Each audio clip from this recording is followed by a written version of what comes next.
बाहेर मस्त पावसाचं वातावरण आहे आणि अशा हवेत काहीतरी झणझणीत खायची इच्छा झाली म्हणून आज बनवते झणझणीत ठेचा पोहे। चला तर मग पोहे स्वच्छ धुवून 10 मिनिटांसाठी भिजत ठेवूया। तोपर्यंत कढईत थोडंसं तेल गरम करून त्यात शेंगदाणे, हिरव्या मिरच्या आणि लसूण छान भाजून घेतले। केलेलं मिश्रण खलबत्त्यात काढलं, त्यात चवीनुसार मीठ घातलं आणि छान कुटून झणझणीत ठेचा तयार करून घेतला। यानंतर त्याच कढईत पुन्हा थोडंसं तेल घातलं, त्यात जिरे, मोहरी, कढीपत्ता आणि बारीक चिरलेला कांदा घालून छान परतून घेतलं।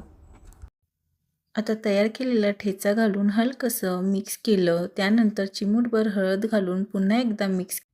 मग भिजवून ठेवलेले पोहे घातले, गरजेनुसार थोडंसं मीठ घालून सगळं हलक्या हाताने एकजीव करून घेतलं। शेवटी लिंबाचा रस आणि बारीक चिरलेली कोथिंबीर घालून छान मिक्स केलं आणि झाले गरमागरम झणझणीत ठेचा पोहे तयार। पावसात गरम चहासोबत ही रेसिपी एकदा नक्की ट्राय करा। पुन्हा भेटूया एका नवीन चविष्ट रेसिपीसोबत।